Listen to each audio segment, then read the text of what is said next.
What's up, guys? I'm the 50s Kid. I am driving out right now. Well, my buddy's driving me out to like Corona, which is like about an hour away from me, and we're going to check out hopefully a new project car for the channel. I'm going to keep it a secret of what it is yet, but you probably already know from the title of the video, maybe. I don't know what I'm going to put, but we're going to see. It's going to be cool. Anyway, we're heading out, and I'll check back in when we get there.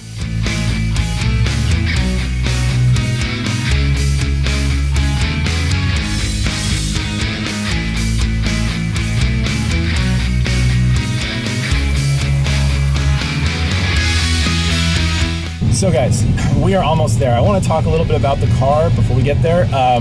So the guy I'm buying it from, he's a wholesaler, which, you know, automatically is kind of a red flag.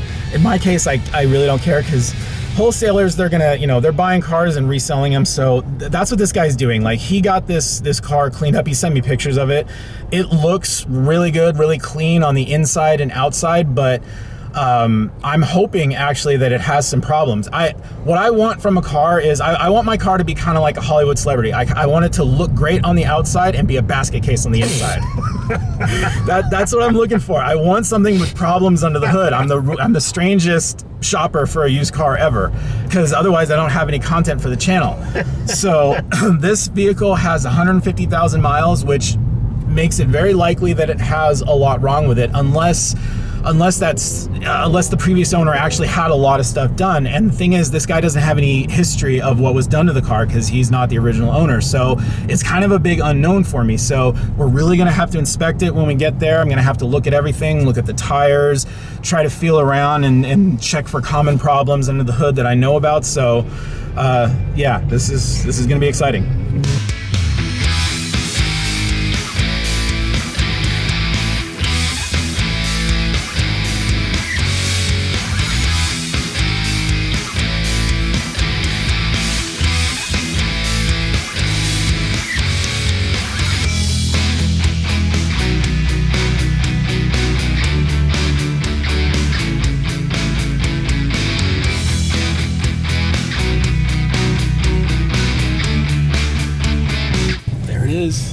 There it is, right there. That's it, guys. It's a 335i 2007. Nice. This is a 2007 335i with just over 150,000 miles on it. It's in pretty good shape. The body is nice and straight, a few tiny dings here and there, but otherwise it looks good. Unfortunately, the seller didn't want us to film while I was inspecting it, but I did get to check it over thoroughly, and I took it for a test drive. It looks good, so I'm definitely gonna buy it. All right, guys, the deal's done. The car's mine. It looks good. We're gonna take it home, and we'll do a whole inspection when we get home. I'll do like a detailed run through of everything. So let's get going.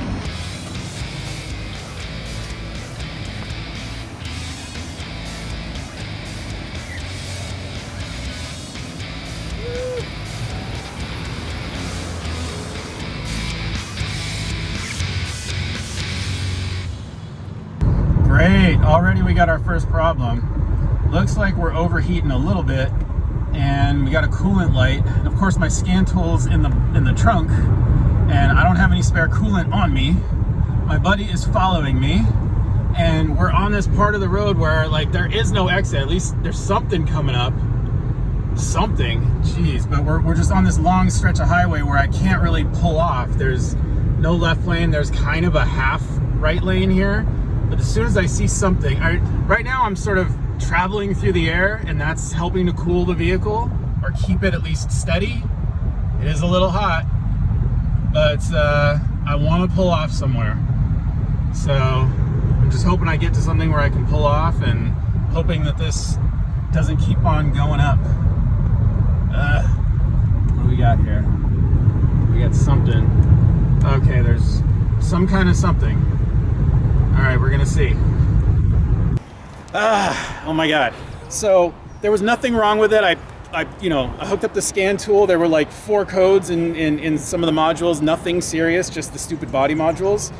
But when I was looking under here, I was noticing this right here. I thought it was just washer fluid or something, but now that I'm looking here, I'm realizing that it's radiator fluid. So it must have been having cooling problems already. And I'm sure that this guy, like, they probably got their BMW scanner and just erased everything in all the modules or something. So it needed to just be driven for a little bit to bring this problem about. I don't know what it is. Could be the electric water pump. It could just be low on coolant, although it should have said it was low on coolant. I'm definitely letting it cool down right now, and then I'm gonna check the codes and hopefully we'll see some actual problem.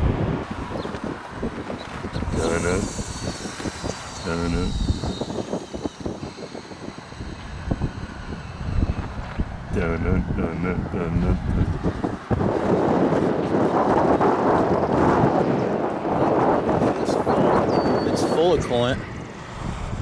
Okay, so that means there's something else wrong, which it's probably the electric water pump.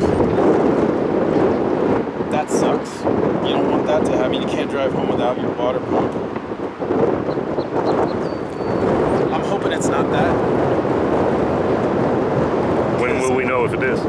With the scan tool, once it finally reads its data, there'll be some codes for that. And if it is, we can't drive this home. We got to get it towed home. Oof. Yeah. Any chance the code will be something like up, up, up, left, left, right, right, down, down, A, B, A, B? I hate you. It says turbocharger boost pressure too high, and then boost pressure control deactivation. That's all it says, though. It doesn't say anything about coolant or a water pump or anything like that. So, according to Google, the N54 engine runs at 240 degrees Fahrenheit, which is about where we were at. So, I guess that is normal. You know, I used to actually own one of these cars for 2 years back in 2007. I at least one knew. You'd think I would remember what temperature it used to run at, but I really wasn't into working on cars back then, so I probably didn't even pay attention. I think we're just gonna get back on the road and just keep going, because I don't think anything's actually wrong. I mean, there's something wrong with the turbochargers and whatnot, but hey, 150,000 miles, you gotta expect that. Honestly, when I hooked the scan tool into this car and checked it, there were like 4 things popping up in all the modules, and they were like, you know, insignificant modules, and I was kind of disappointed because I was like, oh, I want a car with problems, as I said, and this one didn't seem to have any, but now obviously it does, so I think I'm happy about that in a strange way. So anyway, let's get back on the road and get this thing home. Like your love life, it's running hot. So far so good, everything's still good. We're not overheating, apparently. I mean, honestly guys, 240 is very hot for an engine. 180 is what most engines run at. So when I saw 240, I kind of freaked out a little bit because that's super hot. But apparently it's normal and everything's good. So we're just gonna keep on trucking home. Well, the saga continues. Now I've got a gear light and a service engine soon. That gear light means limp home mode, and this thing definitely went into limp home mode on the freeway. I'm like stuck in 4th gear, can't go anywhere, or you know, can't get out of that. So pulled off and gonna check it out, plug in the scan tool and see what it is. Maybe it's just more turbo related stuff, but we'll see. So same codes in the engine computer: turbocharger boost pressure too high and boost pressure control deactivation. Now I'm thinking it might be transmission related, something with those mechatronic sleeves, which is a common problem on these. Probably that hasn't been done. Well, maybe. So we'll check that, see if there are any codes there. EGS ratio monitoring gear shift 5:4. I believe that is the mechatronic sleeves issue, if I remember correctly. So yeah, all right, that needs to be done as well. That'll make a good video. I think what I'll do is I'll probably clear this code and, well, I think first let me turn this back on and see if the code's still there. Wait. See if we are still in limp home mode. Oh. Woo, Corona! Shut up. Actually, I felt a little wobble, like almost like a misfire. At least I thought it was. Feels a little wobbly. Interesting.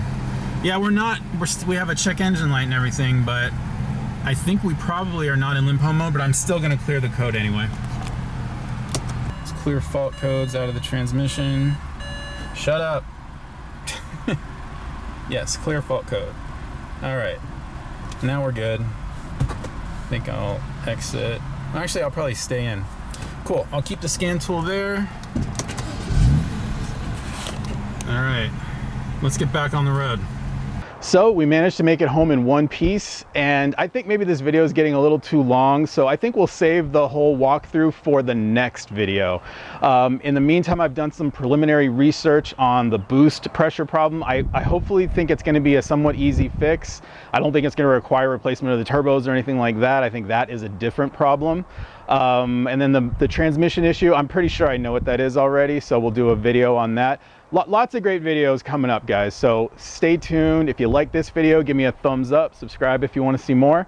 I'm the 50s Kid. Thanks a lot for watching.